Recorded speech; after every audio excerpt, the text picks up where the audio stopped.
That's right, it's Wednesday. We're going to talk about Smackdown. Big whoop. Want to fight about it? Yes.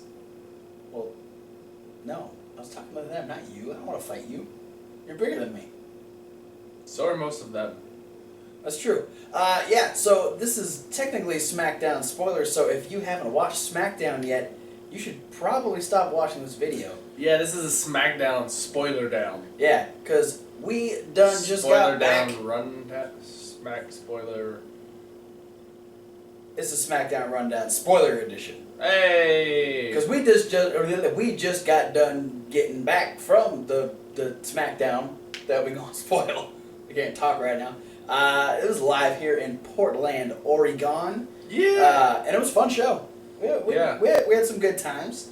Kind of a limited roster because a lot of the roster is going over to Germany. Yeah, just a side note before we get into the matches that happen on SmackDown, as we typically do on our SmackDown rundown. That's what we do. There was a dark match. There was indeed. We had a couple little jobber guys run down to the ring, and we're thinking... I didn't know. I had no idea who they are. Yeah. They looked similar. And they were like in similar kind of like attire. Orangey, almost like sherbet like colored tights. Sherbet. I almost like an orangey, almost bordering on pinkish. A little bit, salmon. You added the L, you son of a bitch. There's an L in salmon. But you don't pronounce the L. It's silent. Salmon. Anyway, well, you were saying sherbet. You were putting a non-existent R in the word. Fuck. No, these jobbers would go against Enzo and Cass from NXT along with Carmella, which is awesome because we were really scared that we were going to get the Hype Bros. Mm-hmm. We got half the Hype Bros. Yeah, we got Zack Ryder on main event. But we're going to talk about that. Yeah, you have to wait till tomorrow. But yeah, Enzo and Cass, pretty dominant over these two jobbers. Work of these guys. With the Empire Elbow, the Gunslinger, and the Air Enzo for the win. Fun to see Enzo and Cass. I really think Cass was trying to recreate that hip toss over the top rope he did to that one Yeah, the jobber. guy got stuck. Yeah. This guy didn't go over nearly as well as... I think he knew what was coming and was afraid and clung to the top rope. I watched what happened to Jamoka too. I don't want it to happen to me. But yeah, that was fun. Fun way to start off. But then, let's talk about the matches that happened on SmackDown. We had Chris Jericho and AJ Styles defeat the Social Outcasts in tag... No, Social House Cats. So, no, it's Axl Rose. No, but Guns N' Roses are back, so that's right. Social House Cats. We also had Sasha Banks defeat Naomi in singles action. We had the Gravity Dragons, that would be Neville and the Lucha Dragons, defeat the Cosmic Wasteland. And then in the main event, we had Chris Jericho defeat AJ Styles. Yeah. So non-match stuff real quick. We did have the first heel promo from the Dudleys after their turn on the Usos. And apparently they don't like tables anymore. Yeah, they are giving up tables, whether it be for Lent or just for their health. Whatever it is, they are giving up tables. This was the last... Maybe they found new carcinogens in tables. Carcinogens? Carcinogens, things that cause cancer. Do they smoke tables? You don't have to smoke things that have carcinogens. A lot of people claim like aspartame, the artificial sweetener, really, is also a carcinogen. That's why people say Diet Coke causes cancer. That's true. Yeah. Well, that's why I only drink full sugar sodas. Whatever it may be, it's mostly because they don't like us anymore. Yeah. Because they think that we think they're a nostalgia act. Yeah. They're really what it boils down to is they're jealous that people chant for tables and not for the Dudleys. Yeah. We don't say let's go Bubba and let's go Devon. We say we want tables. I say let's go tables. I'm supportive let's of go the tables. Let's go. I'm supportive of the tables. Yeah. I think they are totally underappreciated. I think... When's the last time you've seen somebody high-five a table? Every time they get 3D through one. Because they put both hands down. It's not a high-five. I don't know. No, it's a high 10. No, that's just Defensive hand gestures. Regardless, good promo. Really hammering away the fact that we do have the Dudley Boys playing the heel role now. This will. I'm so far not completely sold on this. No. The one part that I did appreciate is the fact that they had already started taking cheap shots at Daniel Bryan being retired. Yeah, it was a little rough. Too soon? Yeah. Too soon? 24 hours is too soon. Too soon? It'll be yes. It'll be 72 hours by the time it shows up on TV, but that's it's a little too soon. That's still too soon. I've even tried to turn it into a joke here. Yeah. You're an asshole. So moving into match type stuff, we did have some build in the Divas situation. We had Becky Lynch at commentary, while Tamina was in Naomi's corner as she took on Sasha Banks. Some good stuff in this match. And we did have the altercation on the outside between Tamina and Becky Lynch. Yeah. Becky didn't fare very well. No. Well, Tamina is slightly bigger than Becky Lynch.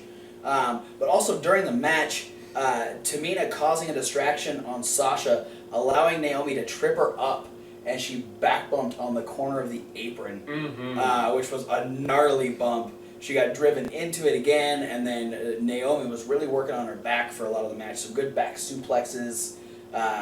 Just some great stuff. And then we had, so once the altercation between Tamina and Becky happened, Sasha kind of like, her and Naomi were both down, and she actually ended up on the outside. And Tamina didn't see Sasha come up behind her, grab her, toss her into the commentary chair that Becky was sitting in, and then kick her in the fucking face. Yeah. Tamina went falling backwards. Sasha got back in the ring, and Naomi tried to pick up the win. She tried to go for a roll-up in the corner, which Sasha then was actually able to turn into the second part of the bank statement and get Naomi to tap out. Cross face and beesies. Yeah, because she'd boss face. Yeah. All right. Woo. God, I had something I wanted to say about that match. All right. I lost it though with boss face. No. If it comes back, we will talk about it again. Good promo stuff on this particular episode of SmackDown. I had a good Wyatt promo in the ring, and the Dudley's promo. But Chris Jericho, we were very surprised at the beginning of the show that we were already going to get Chris Jericho versus AJ Styles. Yeah, I think everyone was just immediately in the mindset that was going to main event SmackDown. Yeah, because, it's AJ Styles versus Chris Jericho. But we opened the show with Jericho. He comes down, talks about what happened on the Miz TV highlight reel deal on Monday, and then has just some great, probably the best promo work Jericho's done in the last couple of years. Just really hammering the fact that he is better than AJ, and regardless of, sure, you can be phenomenal, but phenomenal's not going to be good enough against Y2J. Yeah, because he's the best in the world at what he does. Exactly. So AJ He's Styles... also the best in the world at what I do. Really? Yeah. We need to get Jericho on the rundown. Yeah, he's better than me at it. He invented it. That makes sense. So yeah, AJ Styles comes down. We're getting ready to have this match, but they are interrupted by the Social Outcasts. Yeah. Or This is the first outing the Social Outcasts has had that I was less than pleased to see them. Well, They were on such a fucking roll with the fact that Adam Rose just beat Titus O'Neil on Raw. That's true.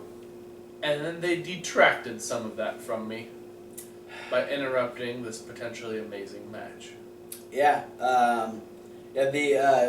Heath Slater now has a new nickname. He is the Crimson Wolf or something. The Crimson Fox? Crimson Fox, something like that. Crimson Werewolf. Crimson Werewolf. And then Adam Rose just likes to give people really outlandish nicknames. And then him. It was the Crimson Werewolf, Heath Slater, and the Social House Cats. Wow. Curtis Axel didn't like that very much and said they wanted to be called Axl Rose. We already did that bit. Anyway, yeah, this was interesting because Slater just decided that the good idea was to get in Jericho's face, talk some trash. Whacked. Yeah, he got fucking knocked in the head with the microphone. And then it turned into a tag team match where Adam Rose and Curtis Axel took on AJ and Jericho, and this was just a matter of who could hurt Curtis Axel more between AJ and Jericho. It started with suplexes, and then it was kicks to the back, and then it was chops, and it kept going from there, and eventually a stare down allowed Curtis Axel to make the tag to Adam Rose. Adam Rose took advantage for a little while, but ultimately got beat after a lion salt and a springboard forearm from AJ Styles. Yeah, interesting move to end the match. It was right after a lion salt. So not a typical AJ finisher. Two signatures equal a finisher. That's what it is.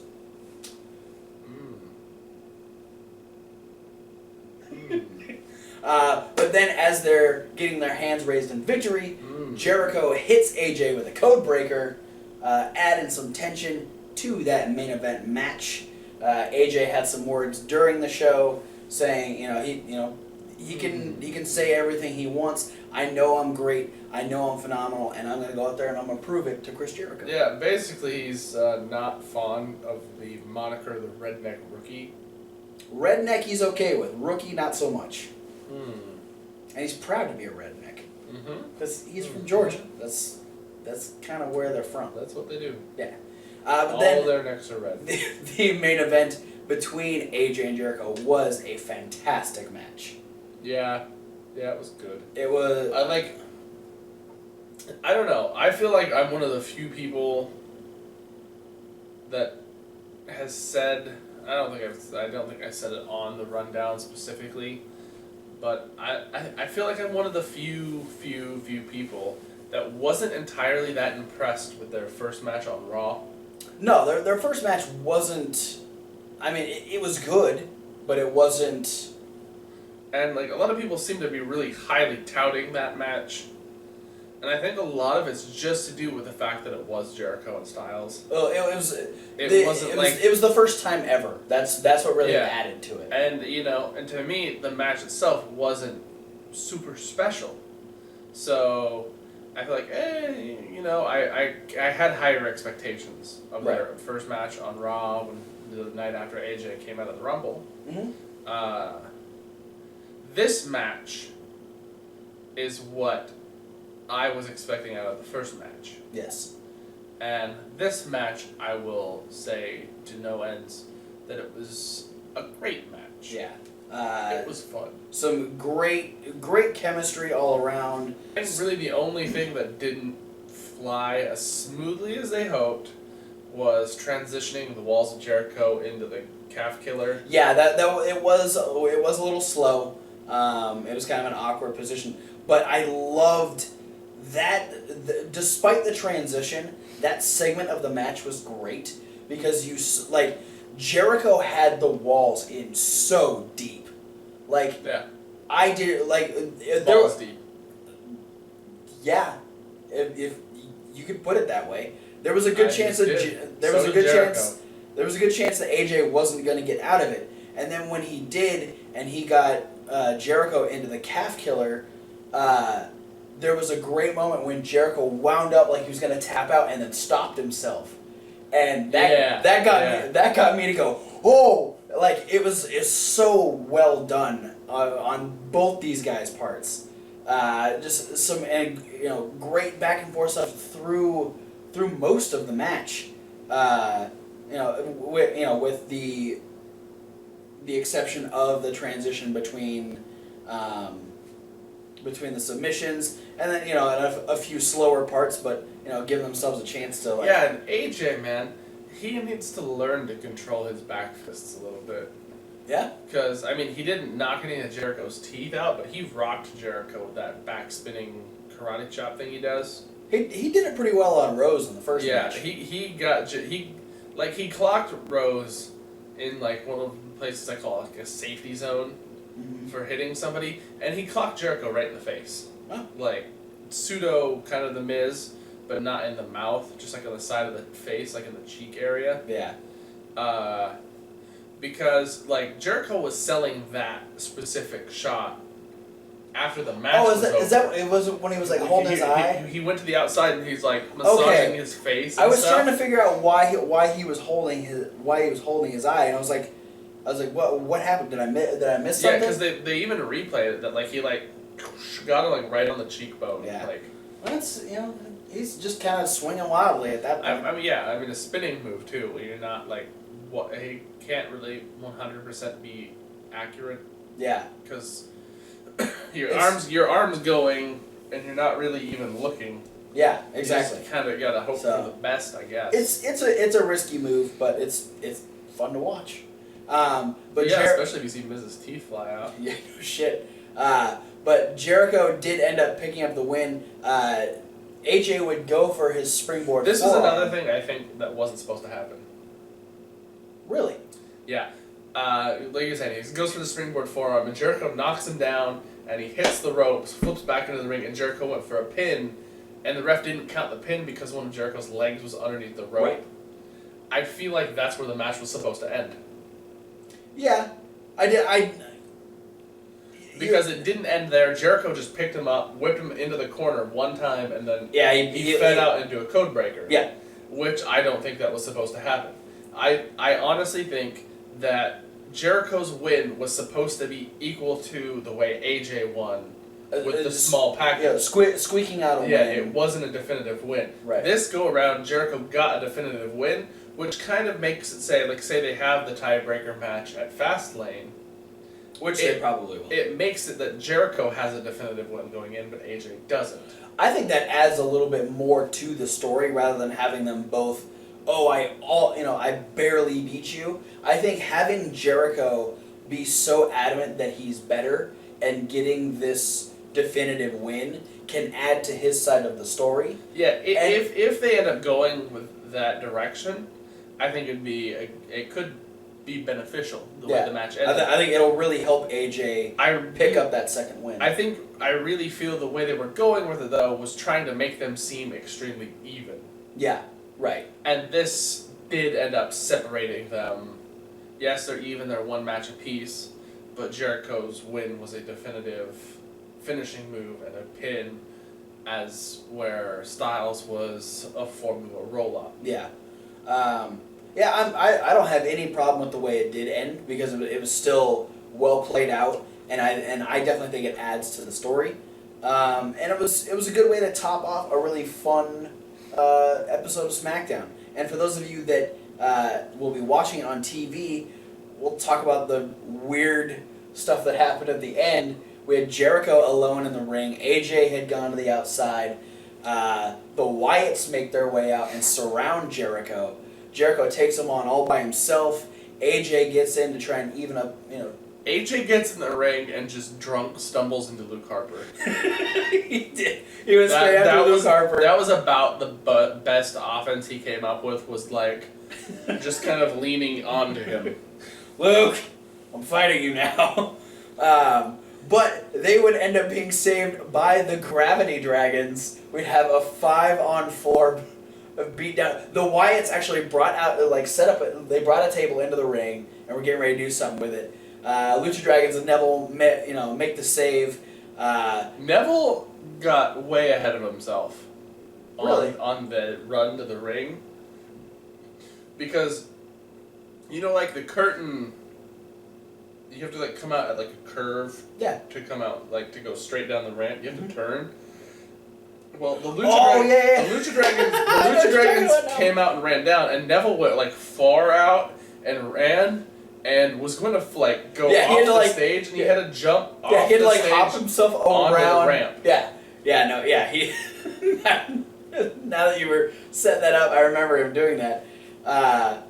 So they run down. We get Luke Harper and Bray Wyatt disappear. Yeah, well, everyone got knocked out of the ring, except for Eric Rowan. See, I didn't see what happened to Luke or Bray. Yeah, when the Lucha Dragons and Neville hit the ring, they all split off. Everyone took a Wyatt, and Bray and Harper got knocked out of the ring. Yeah. And then it took the three of Braun Strowman got the triple drop kick twice, and then once he's like, I didn't realize this. I was sitting with D, and D goes, the rest of the Wyatt family just bailed, and I was like, where the fuck did they go? Yeah, they just left Eric Rowan all by himself. It was sacrificial lamb. I noticed that when they were drop kicking Strowman, me and Patrick saw Harper and Wyatt going through the curtain at the far end. Oh, really? Yeah. Yeah. And Sin Cara got lazy. I'm gonna be real here. They triple drop kicked Strowman once, and Strowman backed and leaned against the ropes to set up like do it again kind of thing, and I'll go out this time. Yeah. And they did the triple drop kick again, except that Neville and Kalisto drop kicked, and Kalisto just walked up and did a regular kick. Well, you know, Sin Cara's kind of. He's coming off of an injury. I don't care. Give him a goddamn And then they break. put Rowan on the table, and he does like a weird ass bow drop. I thought, from my perspective, it looked like an elbow drop. And this was after a super kick from Neville, a code breaker from Jericho, set him up on the table, and then then Sin Cara jumped and flopped onto Eric Rowan and broke the table, like, not in half, but like the front end where Rowan's head like crunched, and it was just kind of like slanted. But yeah, some interesting post-match SmackDown that you. I was hoping that Neville would red arrow through the table. I thought it was going to be a red arrow through the table. Or like I kind of maybe even almost figured like Kalisto would double stomp it or something. That would have been cool. Whatever it was, extra stuff that you won't see on SmackDown. Well, all the other people have to use up the tables now. Dudley Boyz. Yeah, Dudley's ain't using them anymore. So that's everyone else is just gonna piss the Dudleys off by using tables whenever the fuck they want. Yeah. And Dudley's be like, no, we said this is the last time. God. Well, I don't think they're gonna be pissed off. I think they're just gonna be like, yeah, hey, you guys can use them. They're just gonna start attacking. We're done. Is this gonna turn the New Day face where they're like, save the tables, and Dudley's gonna be like, no, get rid of the tables. We're like, no, save the tables, and then they realize that they're like actually on the same side. Then we get Bubba Ray being the only white member of the New Day. Yeah, I foresee there being a 10-man tag match in the near future. Probably. Yeah, so SmackDown Live was fun. Lucha Dragons, Neville, and the Usos versus the Dudley Day. The Dudley Day. The New Duds. The Noodlies. The Noodlies. That's where. Oh, wow. Alright. Yeah, that's it for SmackDown spoilers. Not something we do on the regular, but we figure, hey, everybody else does it, we'll give it a shot. So thanks for watching. Any other wrestling website always posts fucking SmackDown spoilers.